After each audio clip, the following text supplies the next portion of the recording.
Assalamualaikum warahmatullahi wabarakatuh. Jumpa lagi bersama UJ Next Channel. Teriakan ruh saat dimandikan. Suatu ketika Nabi Subhanahu wa Ta'ala bersabda, "Hai Aisyah, sesungguhnya saat yang paling berat, paling menyedihkan bagi mayat adalah ketika tukang memandikan masuk ke dalam rumahnya untuk memandikan mayatnya." Kemudian beliau menjelaskan lebih lanjut, bahwa ketika tukang memandikan itu melepas cincin atau perhiasan lainnya dari tubuhnya, melepas pakaian pengantin atau pakaian lainnya dari badannya, melepaskan sorban para syaikh dan fuqaha dari kepalanya, ketika itulah sang ruh berseru saat melihat tubuhnya yang telanjang, seruan yang bisa didengarkan oleh seluruh makhluk kecuali jin dan manusia. "Wahai tukang memandikan, demi Allah aku memohon kepadamu, agar engkau melepaskan pakaianku, dan lain-lainnya dengan pelan-pelan, karena sesungguhnya saat ini aku tengah beristirahat dari sakitnya dikeluarkannya nyawaku oleh malaikat maut." Ketika tukang memandikan menuangkan air ke mayatnya, sang ruh berteriak keras dengan teriakan yang didengar oleh semua makhluk, kecuali jin dan manusia, "Hai tukang memandikan, demi Allah, janganlah engkau menuangkan air yang panas, jangan pula engkau tuangkan air yang terlalu dingin, sesungguhnya jasadku telah terbakar saat dicabutnya nyawaku."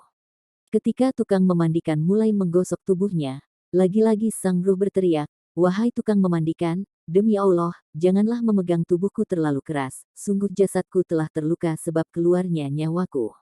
Ketika selesai memandikan dan jasadnya diletakkan pada kain kafan, dan mulai diikat di bawah kakinya, sang ruh berseru lagi, "Demi Allah wahai tukang memandikan, janganlah engkau ikat terlalu erat pada kepalaku, agar masih terlihat wajah-wajah keluargaku, anak-anakku, dan kerabat-kerabatku lainnya.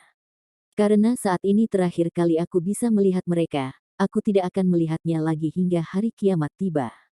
Ketika dikeluarkan dari rumahnya dan diletakkan di dalam keranda, sang ruh berseru lagi, "Demi Allah, wahai para pengantarku, janganlah tergesa-gesa membawaku pergi sehingga aku berpamitan kepada rumahku, keluargaku, kerabatku, dan harta-hartaku. Aku tinggalkan istriku menjadi janda, anak-anakku menjadi yatim, karena itu janganlah kalian menyakiti mereka. Biarkanlah aku sesaat untuk mendengarkan suara keluargaku, anak-anakku, dan kerabat-kerabatku, karena aku akan berpisah hingga saat kiamat tiba."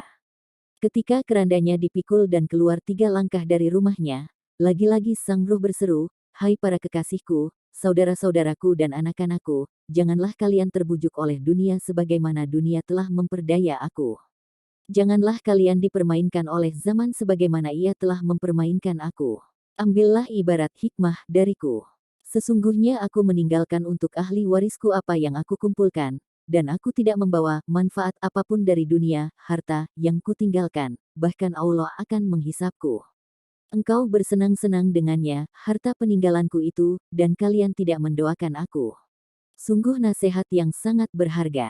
Sayangnya, semua seruan dan teriakan ruh tersebut yang bisa didengar oleh seluruh makhluk, ternyata jin dan manusia tidak bisa mendengarnya.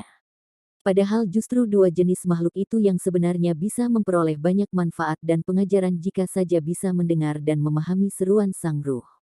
Ketika jenazahnya disalatkan dan sebagian orang lainnya meninggalkan masjid atau musola, sang ruh berseru lagi, "Demi Allah, wahai saudara-saudaraku, aku tahu bahwa orang mati akan dilupakan oleh orang-orang yang masih hidup, akan tetapi janganlah kalian cepat-cepat pulang sebelum kalian melihat tempat tinggalku.